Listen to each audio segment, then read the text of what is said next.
we all have been sick at least once in our lifetime, so we know how it feels like to be sick. Well, I am feeling a little sick right now. But today let's talk about plant sickness and plant diseases, and how can we use machine learning to monitor and detect plant diseases in agriculture, but also in the forest, leading to its application in the forest. Take it with a pinch of salt, because I come from agriculture, forestry related background, so I study pathogens, so I do not have a lot of knowledge about machine learning and artificial intelligence. But I want to give an overview about the field and how maybe some of you guys who are programmers can use this information or these challenges that I present to maybe develop some new models or algorithms in the future. So what are plant diseases? It's very simple. So in lay term, anything that is not normal in a plant is a plant disease. In plant pathology, in the field specifically, we define it something caused by a microorganism, but in the lay term, it can be any abiotic situation also, for example, frost. So somebody was talking about frost, for example, or anything abiotic as well. So you might be thinking, well, when I feel sick, it's important because I am sick. So why should we care if, I don't know, 10 or 20 or 100 of plants are sick? At the end, why should it concern us? Well, first of all, let's talk about money. Economically, it's very important. So according to a rough estimate, every year we lose around $220 billion only to plant diseases.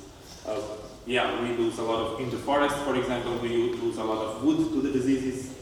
Well, if you are an ecologist, you might be thinking, okay, I mean, money is just one aspect. I don't care so much about money. Well, there is a lot of ecological damage, so ecosystem services are also lost. So a lot of the times we have examples where a disease was able to kill 99% of a tree species and make it extinct. So for example, chestnut blight is a disease that killed chestnut trees in the North America, and 99% of the trees died from this disease.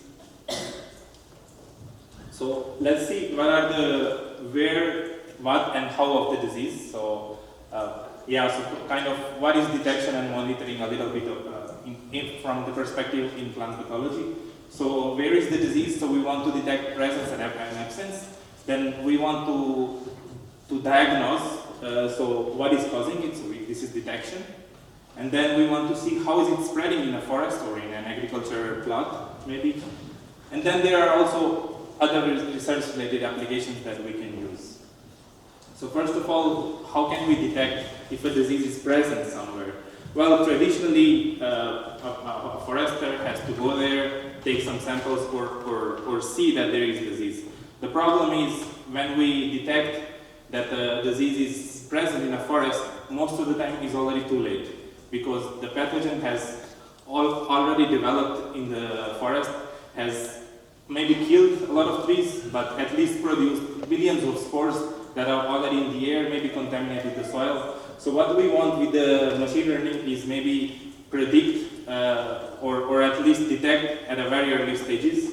A lot of people are using, for example, these unmanned aerial vehicles and there has been a lot of success, for example, in detecting disease on a single tree level in the forestry. So here you can see that one study was not only able to differentiate between disease and healthy, but also in the different disease stages. But this was on a single plant level, so it's still very hard to detect on a bigger scale, like on a group of trees, for example. And this was done through drones. So this at the bigger level it just becomes unfeasible, let's say. This was a study done in rice crops, so they used multispectral images taken also with drones and tried to predict the diseased from healthy, and so 63% accuracy. Okay, not that bad.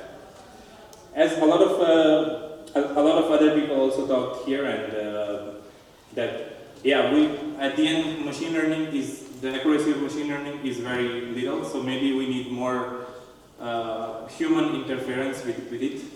Here, as you can see how complicated is the disease sometimes, so it is an example of of two apple diseases. So this and this are the same pathogens, and this is a different pathogen. So you can see they don't look anything similar, and these two look so similar, but they are different pathogens. So in detection, for example, to detect which pathogen is causing the disease, there is a huge work needed.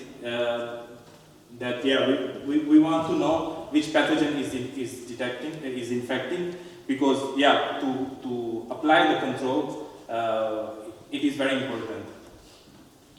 In forestry, for example, here is another example. So these two are the same pathogen, and this is a different pathogen, and you can see it's really hard to tell even just by looking at it. So there is work that can be done, but I think So here there is a study done in my lab where I did my PhD. So what they did basically is that they developed a machine learning model which takes input not only from the image-based input, but also there is an expert-based interaction. So I will show you how, and this expert can be just a farmer. So I will show you how they can interact with this machine learning model, and then there is a hybrid score computation, and at the end there is a diagnosis where you can see, okay, this is the pathogen that is causing the disease. So, for example, how we ask them, so when you upload a photo of the disease apple, for example, in this model, it asks you some questions with some photos. So a person will be asked, for example, where do the spores or mycelium originate from? Because maybe just by looking at the photo, it's very hard to compute. So a person can see, oh, okay, what does it look more similar to? So yeah, you have the option to select and go forward, and then there are multiple questions like that, so you can interact with it. Nowadays there are a lot of applications, especially in agriculture. There are a lot of applications that you can use to detect the pathogen. So you just show your leaf, take a photo, and it will tell you what pathogens. The accuracy is very low, but the bad thing here is that there is not a single application for forest pathogens. So yeah, maybe we can take this information from agriculture and try to bring it more towards forest pathogens as well. The third point was disease monitoring. So I think this is where the machine learning can help the most, because so disease monitoring in a big forest is really hard. So a lot of forests sometimes are not even accessible, and so it becomes very hard to see not only where the disease is present, but also how the disease is spreading in a forest. For that reason, the satellite images and radar images can be used. That can help us not to study to monitor the disease not only in time but also in space. Then there is also research-related applications of these machine learning algorithms. So, for example, we can study how when there is mutation in the pathogen, so how it affects the protein structure of the organism. What are the overall challenges in this field? So when we want to apply machine learning to plant pathology. So I think the one big gap is that in agriculture there has been done a lot of work, but in forest pathology there is very little work has been done. So this is, I think, a very big gap. Another problem that Spiros yesterday talked also, that there is a bias in the data because you have mostly healthy plants. So when you are feeding to the machine learning algorithms, you have a lot of photos from the healthy plants, but very few photos of the diseased, and this basically gives a bias to the machines. There is also we need more data to feed algorithms, because there is difficulty in finding good plots in the forest to feed these machine learning algorithms, and it's a bit complicated to find this sort of data. Also, we need, of course, better algorithms for image analysis. The problem is that either people are coming from data or computer science or from plant pathology. I think we need more interdisciplinary exchange to develop a system that can work better. Conclusion, so I think disease presence and monitoring with artificial intelligence is the future.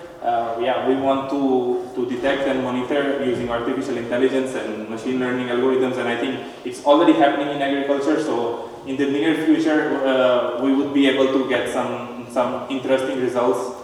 But I think the detection in the forest is still a long way ahead, and there are many complications, not only in algorithms, but also at the level of detection.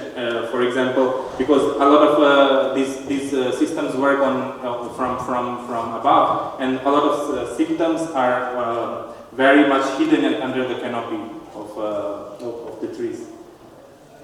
At the end, I would like to thank the funding body, the Escalera de Excelencia, that I am doing a postdoc here, thanks to this funding, and thanks to all of you for listening.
Welcome everybody. My name is Farooq Ahmad and I'm a PhD student at Technical University of Munich. I'm working in crown structure and Turing pattern. Today I'm going to talk about the external crown shape, how we can use the external crown shape to predict internal growth pattern.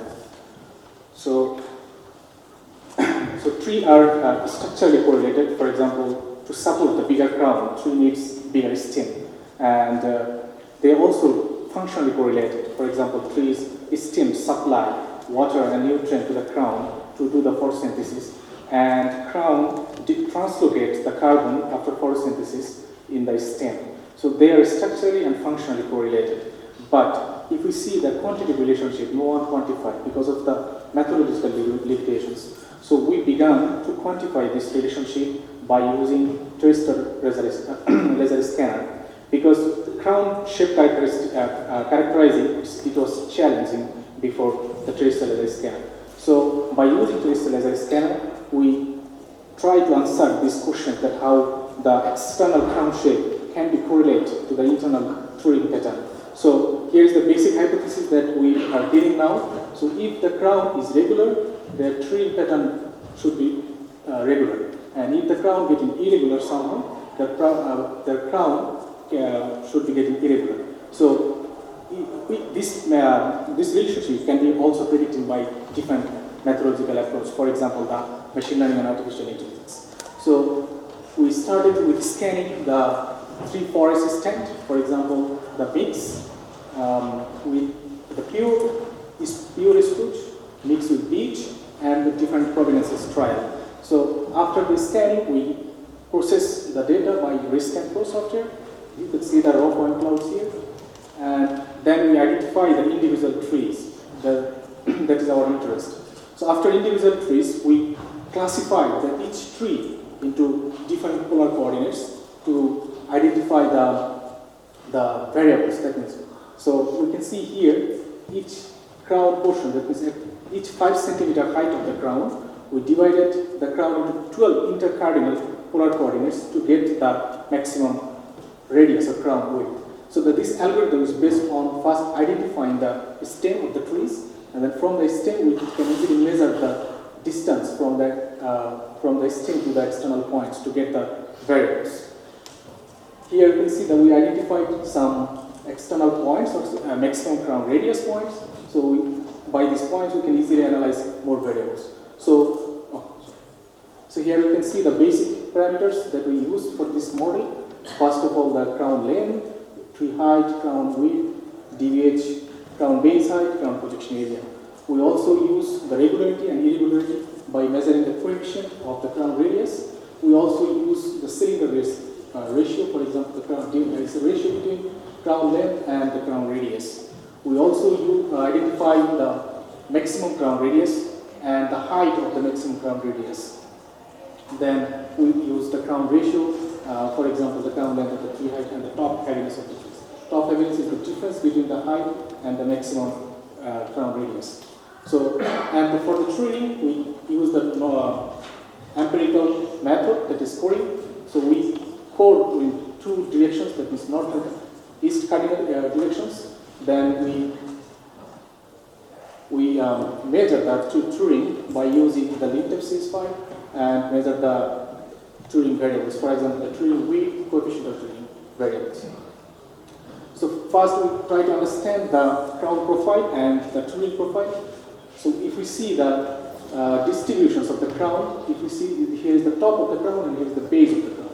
And this line is denoting the different stem types. So you can see the provenances and the thin stem is producing the upper reaching crown, and the mixed stem and the unthin stem, they are producing lower reaching crown. That means their crown volume is more distributed to their crown base.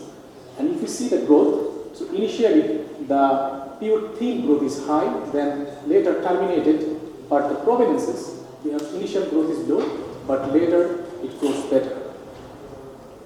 So if you compare by your values, if you see the thin and the provenances, their beta distribution value is much higher than the other two, that means unthin and the mixed. And also similarly the tree, if you see they're comparable. If you see the pattern, then the thin stem, they are producing more irregular crown, but they are producing more regular tree. Because if you thin the stem, they get more space to grow, but it's also making trees vulnerable. That means they deposit more carbon to the stem. That means their growth is high. Similarly, the provenances. So now then if you draw the relationship between them, then we can see the crown pattern is significantly correlated with the Turing pattern. That means crown regularity or irregularity, they are positively affecting Turing regularity and irregularity. Also, if you see the other crown variables, crown cylinderness ratio, for example, maximum crown radius, if they're increasing, the Turing is getting more irregular. But this relationship is strongly varies between the site conditions. For example, if we run this model, then the variations between the marginal and conditional R-square is showing that this relationship is strongly varies between the sites. Now we can easily predict the internal pattern based on the crown shape, T-layer based crown shape. So here you can see that this is our object Turing pattern, and this is our predicted Turing pattern from the crown. So if you see that they are more or less comparable, and you can easily understand that how it is changing. But the only problem is that it's difficult to predict interannual variability, but we can easily predict the 2 or 3 or 4 years gap, the pattern. And the predicted the accuracy is very high, only that means 3%. Similarly, the cumulative growth, that means you can also predict the similar way. So we use the very simplest model that we can do based on different crystal types and the crown beta shape parameters. If we compare in between different trees, for example, then this is the blue lines is our object Turing pattern, and the red line is our predicted Turing pattern. Then you can see how the crown shape is changing and how the growth is changing. So it's easily comparable, the crown and the Turing. Then now, based on the crown shape, we can now simulate the crown and also the growth. So here we identify some geometrically crown shape. For example, this is the parabola, this is the cone, and this is the diamond. We can easily simulate this type of crown, and we can easily predict the growth pattern. So you can see the crown is getting bigger, that means this one, the number 44, and the growth is also getting higher. So bigger crown, bigger growth. And if something happens, that means here, that means crown, if the crown getting nailer shape or some other shapes, that the crown getting, the growth getting the lower. So now we can use different type of machine learning approach. For example, here we initially use the 4 basic, 4 well-known machine learning approach for k-nearest neighbor, support vector regression, random forest regression, and artificial neural network. We can see here initially with only 3 crown shape parameter, the prediction capability is very high for the random forest. But if you see the accuracy is a little bit lower. But if we increase the crown variables, more crown variables, we add more crown variables. For example, here it's 6 or 7 crown variables. And based on this, the R-square value is getting much higher, and the accuracy is getting increasing a lot.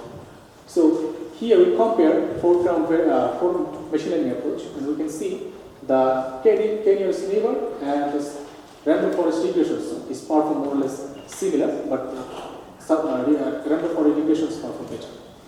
Now we can compare with our empirical models and the machine learning approaches. So you can see here the k-nearest neighbor is performed better than the empirical model, because empirical model is prediction probability is only 6.5%, but still is very high. So now the message is the crown shape and the Turing pattern, they're significantly correlated, and the crown shape can explain the Turing pattern, and we can use different algorithms with different methods to predict the internal pattern from the external crown shape. So we already published 2 papers based on this. The first paper we discussed about the proof of concept, that is how it can be worked, and the second paper we discussed about the methodology, that means more or less how we can be evaluated these models. Thank you so much.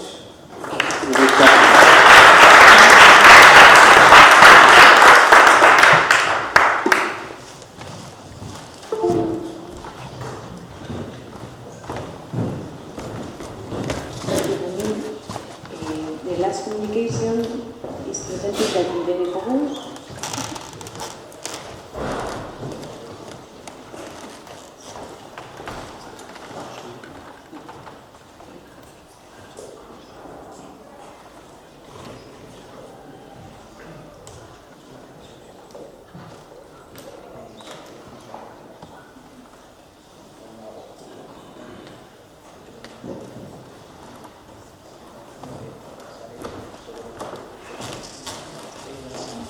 Hi everyone. My name is Irene Cobo. I'm a postdoc, Juan de la Ciega postdoctoral fellowship in the Institute of Forest Science in Madrid, Spain. And I am going to present the research line that I have envisioned as a part of my postdoc, which is entitled Joining Artificial Intelligence with Human Expertise in the Plant Big Data Era, a paradigm shift to improve forest health and productivity in a changing climate. So first of all, I'm going to highlight the importance of preserving forest health and productivity under a changing climate. So, well, as we all know, forests offer major nature-based solutions to climate change, biodiversity loss, land degradation, hunger and poverty. And also, in a post-COVID era, healthy, productive forests must be maintained in order to reduce the risk of future pandemics. And this is because when some species become extinct, those that survive are more likely to host potentially dangerous pathogens. Among all the biotic and abiotic stresses that are threatening forests, recurrent drought is one of the main climatic factors, especially in the Mediterranean region. And this is the reason why the knowledge of the molecular basis of the adaptation of trees to drought is key nowadays, because it allows the identification of molecular biomarkers that are related with these drought resistance, and they can be used to guide management strategies such as marker-assisted selection or breeding. However, this knowledge is scarce, especially in the case of conifers due to their huge and complete genomes. And I'm speaking about conifers as well because they have also great ecological and economic importance as sources of renewable and natural raw materials for bioproducts, bioenergy, and biofuels. So they can really contribute to the new bioeconomy proposed by the European Bioeconomy Strategy 2018. And among all of them, maritime pine or Pinus pinaster is one of the conifers with the greatest socioeconomic and ecological importance in South